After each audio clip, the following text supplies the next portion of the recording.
Ada cemilan coy. And welcome back to our channel Fa. Jadi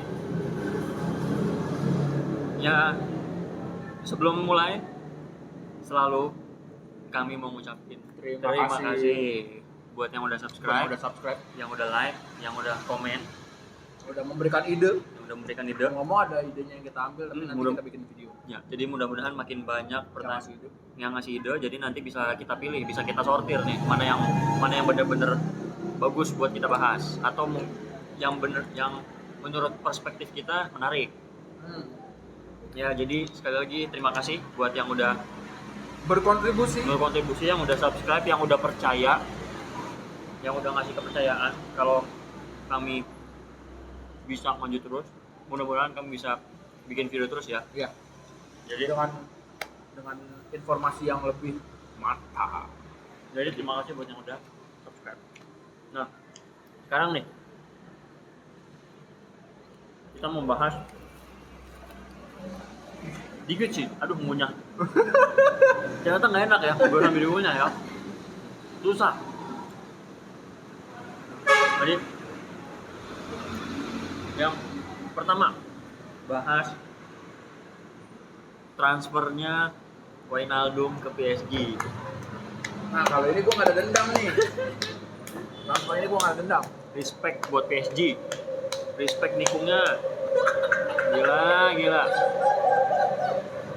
Nawarin 2 kali gaji. Gila, respect. Sultan, the real Sultan sih. Gila si kampret. Wijnaldum udah bilang oke, iya gue mau gabung. PSG masuk. Gila. Nih gue kasih gaji 2 kali lipat, mau nggak? Ya belok, mau. Anjir, belok, gila sih. Katanya uang tidak bisa membeli kebahagiaan. PSG bisa, coy. Katanya Wijnaldum nggak mau ke Barca kalau pelatihnya bukan Koeman. Koeman udah stay, dia pindah. Gimana nggak sakit Barca? Itu ini penikungan. Kalau nggak ada lagi yang nikung nih, kalau nikungnya ada kecil-kecil, nggak tahu deh ini ada yang nyaingin nikungnya Wijnaldum nggak deh tahun ini nih. Epic banget coy. Epic banget sih lu udah ini PSG ngebajanya epic banget, gila. Ini parah sih. Keren sih, respect, keren banget. Wah. Barcelona udah seneng banget cuy. Barcelona tuh udah seneng banget cuy. Udah agreement.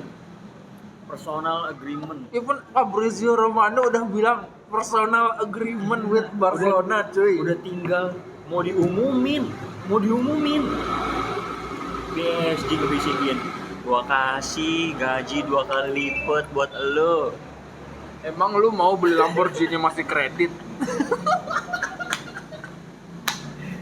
Wah, gila, epic banget. Sumpah. Karena parah sih. PSG sebenarnya PSG itu tengahnya siapa sih sekarang? Verratti. Gue terakhir Thiago Motta, coba tau deh. Banget Thiago Motta. Gila lu mah. Verratti tuh. Ada Verratti, ada Paredes, ada Danilo Pereira yang musim lalu dibeli dari Porto. Oke. Ada Ander Herrera. Anjir, dia ada Draxler juga ya? Draxler. Gak ngerti dong kenapa beli Wijnaldum. Makanya agak aneh juga nih PSG ngebajak si Wijnaldum. Wijnaldum bukan bertahan kan, dia nyerang kan?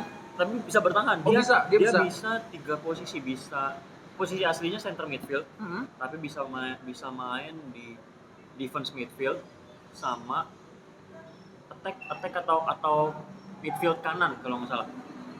2 itu kalau nggak salah ya. 3, tapi dia bisa main di 3 posisi. Tapi posisi utamanya center midfield. Center ya atau center. Mana ini agak bingung juga ya di balik euforia si Wijnaldum dibajak. Tapi agak aneh nih. Iya, maksudnya, si PSG ngapain? Lu ngapain seniat itu ngebajak Wijnaldum? Iya. Ngapain? Padahal si Ander Herrera aja masih bagus ya. Dan masih ada angle Di Maria juga bisa main di attacking midfield. Gua nonton PSG cuma lewat Champion lah ya. Cuma nonton Champion League. Jadi gua enggak ngelihat PSG butuh tengah dan gue nggak ngeliat PSG dia keluar, nggak ada keluar. Nggak ada. Malah kan musim lalu tuh yang si Danilo Pereira datang, agak aneh nih si PSG ngambil Wijnaldum. Masalahnya kalau misalkan dari segi umur, Wijnaldum udah 30 tahun. Terus lo ngasih gaji 2 kali lipat. Ini sih iya bener nggak dapet sih gua maksud. Iya kan? Agak aneh nih si PSG kenapa ngambil. Atau coba lihat Pochettino di Tottenham dia pakai siapa yang tipe-tipenya kayak Wijnaldum? Højbjerg. Hah? Højbjerg. Pierre-Emile Højbjerg. Tapi nggak terlalu.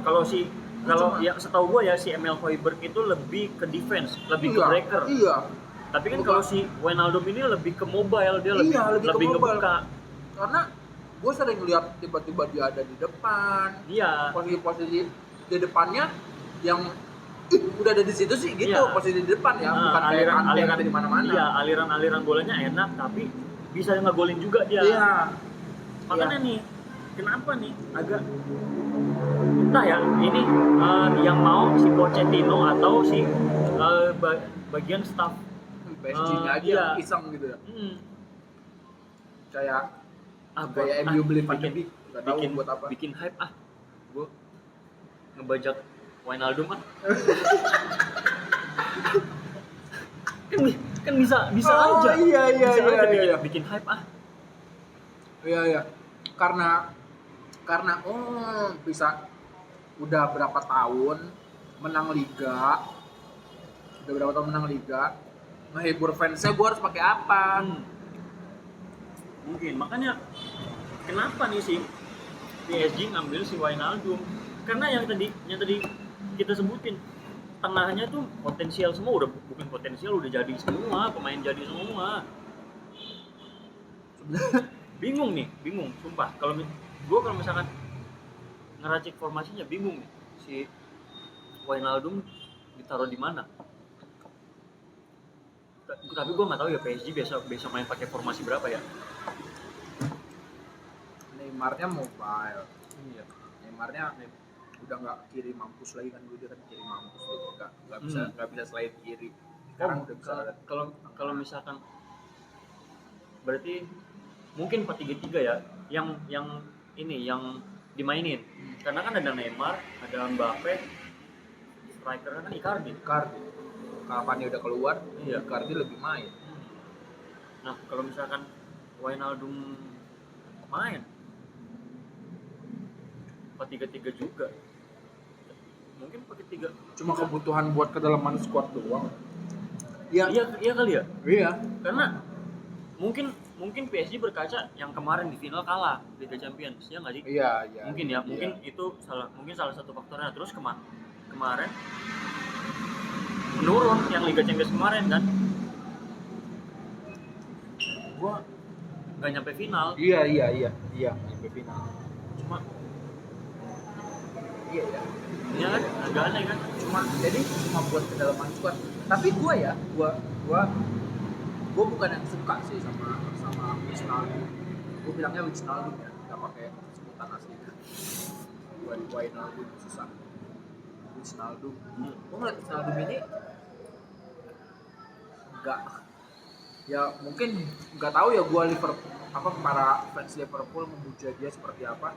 Cuma gua kan nggak selalu nonton Liverpool, tapi gua ngeliat Wijnaldum main tuh bukannya oke sih. Ya, bukan yang apa kita lihat banget yang bola nggak bisa diambil gitu. Iya. Bisa kayak siapa ya, kita ngelihat siapa yang ini bolanya nggak bisa diambil, kayak kita ngelihat Modric main gitu, ini bolanya nggak bisa diambil ya, kalau bola dipegang. Iya, makanya sih apa gitu, bahkan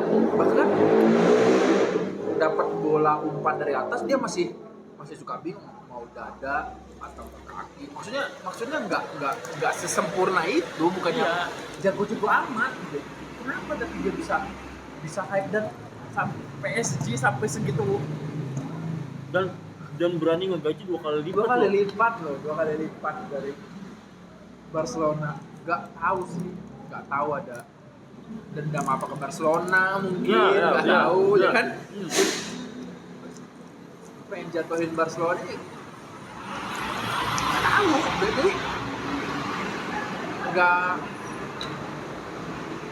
kalau di film tuh istilahnya ada satu karakter yang melakukan tindakan tapi alasannya tipis gitu, tipis banget alasannya tuh sampai saking tipisnya sampai kayak plot hole. Iya. Saking tipisnya sampai kayak plot hole. Nah makanya agak nggak habis pikir, sumpah. Sampai sekarang aja ya, gue nggak tahu nih jawaban si PSG. Belum ada. Iya. Ya karena masih udah official ya. Udah. Anjir, iya Kan udah dikenalin. Iya. Kemarin kalau nggak salah. Sorry. Iya. Kemarin.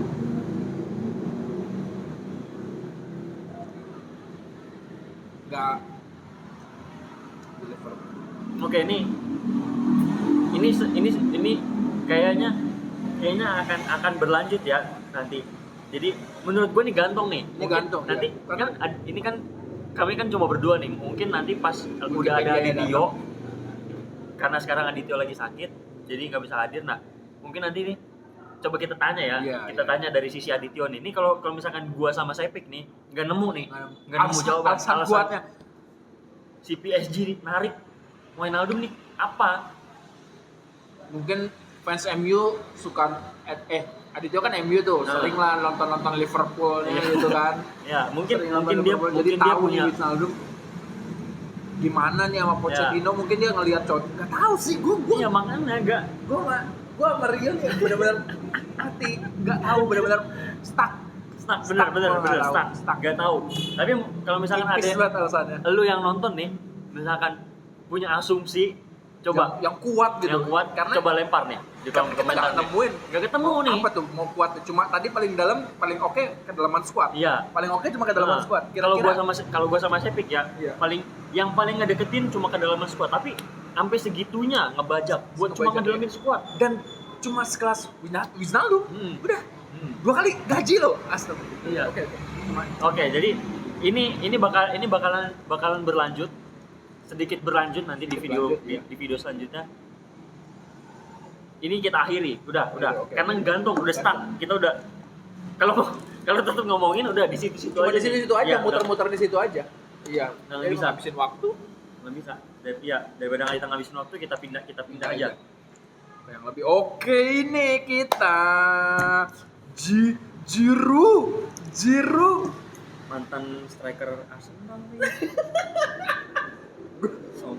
Gua buka omongan dulu di sini. Gua awal-awal Giroud itu sempat jadi meme di Arsenal. Gua tahu Giroud sempat jadi meme. Gua gak pernah gua meragukan Giroud. Even waktu dia di Arsenal loh, gak pernah gue meragukan Giroud. Sumpah, ini pemain gue seneng banget. Dia dikasih bola atas tuh, buset, ngarah ke gawangnya gila banget coy. Itu sumpah, gue gak ngerti kenapa dia bisa jadi meme. Mungkin karena dia striker dan golnya dikit ya. Tapi wajar lah, waktu zamannya Wenger lo cuma taktiknya Bellerin umpan. Ya, Sebelah kiri siapa? Sebelah kiri Gibbs. Kieran Gibbs umpan. Cuma punya 2 taktik itu. Jadi dia istilahnya cuma buat ball passing wall. Iya. Cuma buat nembokin doang, buat ngoper. Jadi ya lo mau mengharapkan apa sekarang? Giroud lo kasih di Chelsea buat jadi apa? 2 gelar. Buat jadi super sub. Lo mentok pakai Werner yang pasti mentok kalau pakai Werner. Lo tinggal masukin Giroud. Pasti mentok tiang. Pasti mentok tiang. Lo tinggal masukin Giroud yang tadinya taktik udah buat nyegah Werner nggak, walaupun begitu speednya gila. Masih oke ya. Walaupun ya nggak bisa cuma dilihat dari satu sisi lah. Satu sisi ya, walaupun kita anggap aja lah lo sebagai, kalau lo pendukung Liverpool, lo tau lah Firmino kayak gimana cuy. Dia kan striker, tapi lo bisa bela kalau dia tuh bukan striker. Sebenarnya kalau gue ngeliat Werner tuh dia kayak buat pengalih perhatian, pengalih perhatian, tapi efektif cuy. Memang tujuannya jadi kayak bukan ngegolin ya lu. Ya karena dia bisa kayak belut coy, Iya. licin di kotak penalti itu. Jadi mecah konsentrasi back. Makanya walaupun jadi meme lihat dipanggil coy sama Jerman. Dipanggil sama Jerman.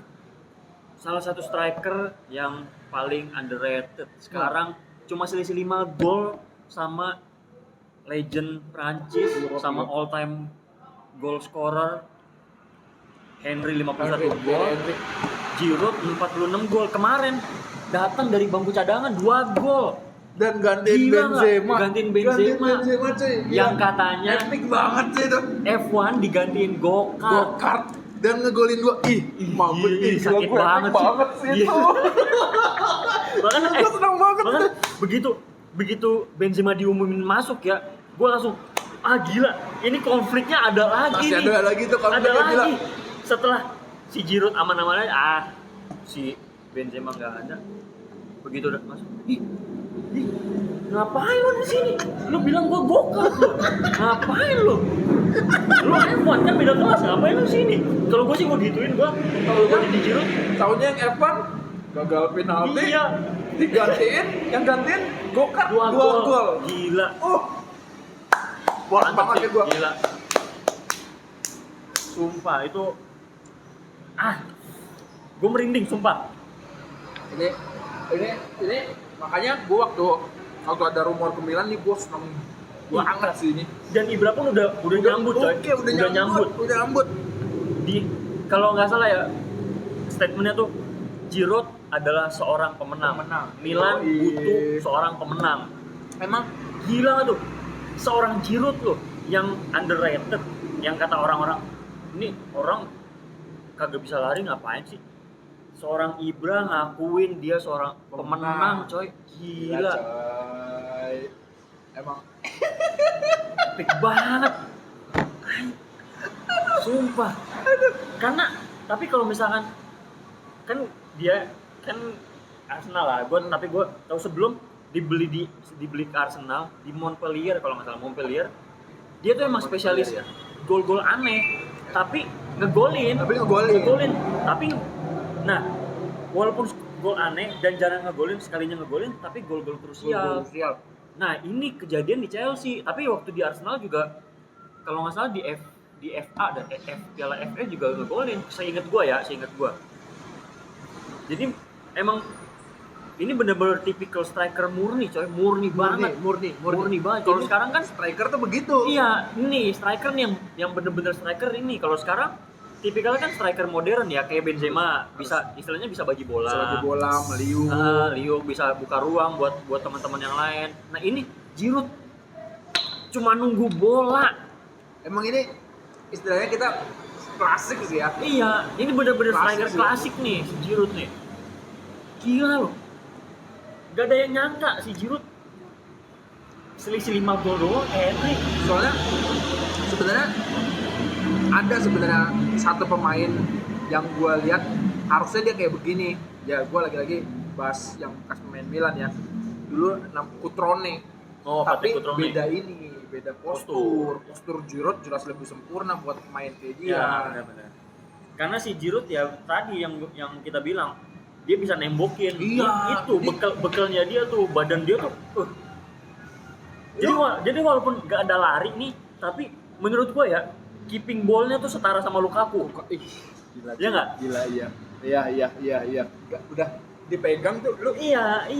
Walaupun nggak goyang, Giroud kan nggak goyang. Iya. Itu. Benar. Tapi sekalinya dapat bola, ada peluang, finishingnya oke. Itu udah. Ini Lukaku juga menurut gue ya tipikal striker klasik nih, walaupun larinya oke ya, tapi cuma lebih cenderung ke tipikal striker klasik. Karena memang dia keeping ball oke, tapi bukan yang bisa dribble. Iya. Dribble paling sebentar. Iya, dribble paling sebentar. Habis itu ngesut, kalau nggak ngesut ngoper. Ngesut, iya. Emang gitu udah fungsinya striker. Iya, emang itu. di Arsenal pun waktu itu begitu, bro. Di Arsenal begitu. Makanya pas ini gue sebenarnya nyesal juga sih kenapa dilepas ke Chelsea. Gila. udah tahu kan Chelsea kan tipe banyak bukan banyak ya, cuma mungkin supporter Chelsea lebih tahu. Jadi menurut gua Chelsea tuh seneng nih striker yang kayak gini. Sebelumnya Diego Costa. Oh iya, tapi Diego Costa mah bisa dribble. Iya. Iya. Terus siapa lagi ya? Didier Drogba. Emang lebih lengkap sih ya. Emang istilahnya kalau dibandingin sama Giroud, skill overall-nya kalah. Iya. Cuma Giroud skill nemboknya jelas lebih di atas dua orang itu. Iya. Makanya sih Diego Costa lebih di. Gua masih tetap Diego Costa ya. Diego Costa tetap sih. Makanya ini dan kemarin dari bangku cadangan coy. Istilahnya bisa disandingin sama Lewandowski lah. Bisa. Datang dari bangku cadangan ngegolin. Bisa ngegolin. Buat ininya ya, buat kayak gitunya ya. Bisa. Tapi buat jangan lah ya. Ntar ada yang protes. Gol banget sih. 41 gol sama berapa gol doang sih lu bandinginnya. Itunya doang lah, satu pertandingan itu bisa bandingin sama Lewandowski. Ini bener loh. Gue dia merasa bersalah ngebandingin dia sama Lewandowski cuy. Kok gue ngerasa bersalah ya? Oh enggak. Dibandingin sama Lord Bettner.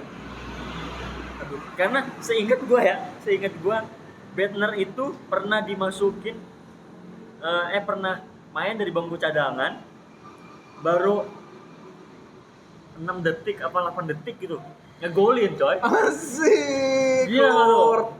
Dia tercatat di sejarah sebagai pemain pengganti yang ngegolin tercepat. Lord Bettner. Gila.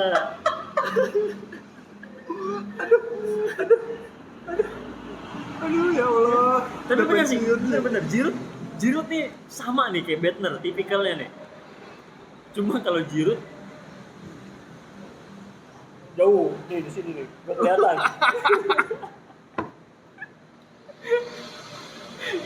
Jadi kalau ditanya kalau perbandingan ya Giroud, nih Benzema di sini nih, nggak kelihatan.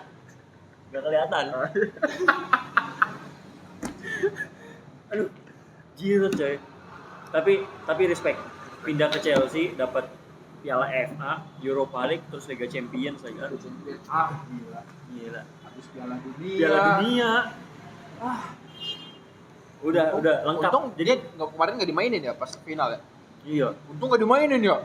Jadi istilahnya Giroud kalau mau pensiun cocok udah. Habis Piala Dunia habis Euro. Habis Euro. Pensiun juga udah cocok. Tapi daripada Piala Dunia blunder ya. Iya benar. Iya. Seenggaknya udah ngedeketin lah sama all time goal scorer. Oh iya. Udah susah di balap ya, susah. Sementara yang paling deket tuh kalau nggak salah Griezmann, tapi Griezmann 37 gol. Kalau yang gua tahu ya. Ntar grup F main udah masuk lagi dia. Ini maksudnya gol resmi kan, gol kompetisi resmi kan, friendly match enggak. Tapi Griezmann di posisi Prancis sekarang dia lebih fokus ngasih bola. Makanya nih, coba, tapi nanti pagi Euro udah mulai, berarti nggak mungkin. Benzema kayaknya udah nggak mungkin di replace kayaknya. Udah nggak mungkin. Emang udah nggak mungkin. Paling makanya menurut gue sih bukan cedera yang parah. Iya kayaknya sih. Masih bisa main. Karena kapan ya? Sebelumnya gue ngeliat postingan dia si Benzema kan rajin posting tuh. Dia lagi recovery terus udah biasa, udah gaya-gaya lagi. Udah jadi F1 lagi. Iya. Aduh. Epic banget. Epic sih. Itu kemarin diganti ya Benzema masuk Giroud terus golin 2 itu epic banget sih. Epicnya seorang go-kart sih itu. Itu gua kalau jadi Benzema bener-bener digampar sih. Malu gua. Ya mungkin sebenarnya di dalam lapangan mereka oke aja gitu. Maksudnya sebenarnya mereka baik gitu. Ya. Ceng-cengan kita sih gimana ya. Cuma kan kita yang nggak tahu bagaimana kadang kan jadi asik gitu ya bayangin liarnya gitu, mereka sebenarnya masih konflik nih. Gokil emang nih si Giroud nih. Emang kalau dilihat ya, kayaknya rumah taruhan tuh banyak yang ngejagoin Prancis buat nyampe final lagi. Kayak Piala Dunia kemarin. Emang masih saatnya buat Iya sih. jauh lagi, emang masih saatnya. Ya yang kayak yang udah kita bahas di video sebelumnya kan. Prancis tuh dalam banget gila. Dalam banget. Selama dia masih punya Kante. Nah, dan fun fact-nya nih, gue baru baca, selama Kante sama Pogba ditandemin main bareng dalam satu pertandingan, sampai sekarang belum pernah kalah Prancis. 27 pertandingan kalau nggak salah. Tapi Resmi. Tapi ini ya, Main Kante bareng, sama Pogba main bareng. iya. Belum pernah kalah 27 pertandingan sampai sekarang. Gila nggak? Fun fact. Perfect. Yoi. Perfect. Baru terpikir. Bener. Nah, mungkin kalau misalkan teman-teman ada yang punya atau punya nama striker macam Giroud, yang striker klasik, boleh coba di kolom komentar. Siapa tahu kita setuju, kita masukin di video selanjutnya buat kita bahas. Karena Ini striker kayak Giroud ini udah jarang sih menurut gua. Karena kalaupun ada nggak bersinar. ya, Kalaupun ada nggak Ya. bersinar karena modern sekarang pengennya ngeliat orang lari, lari gocek. Pengennya yang begitu. ya kayak Neymar, Mbappe lah. Iya. Neymar mainnya nggak spesial pun bakal tetap tinggi karena dia menghibur. Ya. Karena dia masih menghibur. Karena ya tipikal orang Brazil lah, Iya, enak ditonton. enak ditonton. Nggak bosan orang. Nah, Giroud ini emang langka sih. Langka, makanya udah menuju habis generasi striker kayak dia tuh udah menuju habis. Semoga ada lagi. Iya. Semoga ada Dan lagi. kayaknya ya, kalau misalkan kita pikir-pikir nih, kayaknya agak sama kayak Ibra ada. Oh iya. Ya. Emang iya. Iya. Tinggi, gede. Iya. Tapi kalau Ibra mengalami perubahan permainan dari zaman muda yang suka gocek gini sampai sekarang udah mulai jadi tembok gitu. Benar, Jadi kita lihat perubahan dari Ibra. Kalau gue nggak tahu Giroud mudanya gimana makanya apa dia emang begitu dari muda sampai tua kan nggak tahu gue. Orang dulu gue sempet dapet meme. Ini Giroud nggak pantas main bola, pantasnya jadi model. Ganteng banget Ganteng sih. banget coy.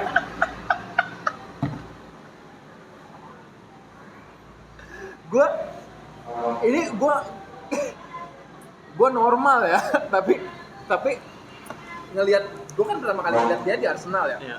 Bersih kan, yang tanpa bewok iya, kan. tanpa bewok. Gue ngeliat dia ya gantengnya orang luar biasa aja gitu. Tiba-tiba musim selanjutnya anjir musim keberapanya dibewok, buset ganteng banget ya orang. Iya emang ada meme-nya bro, ada meme-nya gitu. Makanya Bewok gue terus. Gimana? Ya. Udah lah ya. Udah lah. Karena itu sih yang kan ini nih sebelum mulai tadi udah ngelis lah. Ini Giroud bakalan seru dan ternyata Emang seru. Emang seru. Emang Makanya Giroud ini enak dibahas sih karena salah satu striker underrated sih. Jarang diomongin di media, Pak. Iya. Tapi kontribusinya besar buat timnya. Iya. Buat tim yang dia bela kontribusinya besar. Jadi mari kita angkat nama Giroud. Asik. dan emang kesempatan Giroud. Kesempatan Giroud juga. Sama kesempatan siapa tadi? Aduh, callback bentar dikit. Apa? Yang mana? Back Inggris ganti Arnold. Oh, Ben White. Udah. Nah, Udah. jadi Closing. Jadi kami ingetin lagi. Wijnaldum kami masih stuck nih. Terutama gua sama Sepi. Jadi kalau ada yang punya asumsi, punya analisa, Coba tolong Itu di kolom komentar. Wijnaldum ke PSG fungsinya Iya, apa PSG fungsinya gitu. apa? Bukan jelek mainnya ya, cuma fungsinya apa Fungsinya gitu. apa? Coba deh, coba. Ya, kalau Jadi yang tahu, jadi tolong kasih tahu. lempar di kolom komentar dan Ini bakal kita bahas di video selanjutnya. ya, Bakal kita sedikit bahas. sedikit akan kami bahas lagi. Jadi mungkin komentar kalian bakal kita baca buat jadiin bahan pertimbangan. Ya. Maksudnya make sense gak sih dia Hmm. di PSG itu? Apalagi ntar ada Adityo, men. Ya. Adityo. Jadi buat Wikipedia bahan kita. jadi buat bahan analisa kami lagi. Itu udah Bener. main Nggak make sense banget. nanti pagi Euro mulai. Pertandingan pertama Italia lawan Ini Turki. Mungkin naiknya setelah Euro main. Iya. Iya. Mungkin. Tapi ini kita mau nonton Euro, cuy. Kita mau nonton Euro, cuy. Gila. Gua abis sholat Jumat udah tidur tadi. Iya jam 2 nanti mulainya jam 2. Jadi sekian Yan, video kali ini. jangan di-subscribe kalau belum ditonton sampai habis. Yoi. Asik gua. Jangan di-subscribe kalau belum ditonton sampai habis. Jangan lupa di-like kalau sudah ditonton sampai habis dan kasih jempol ke bawah kalau memang ada yang harus kami perbaiki. Yoi, terbaik. Dan sampai jumpa di video-video selanjutnya kami Far. Ciao. Far ciao.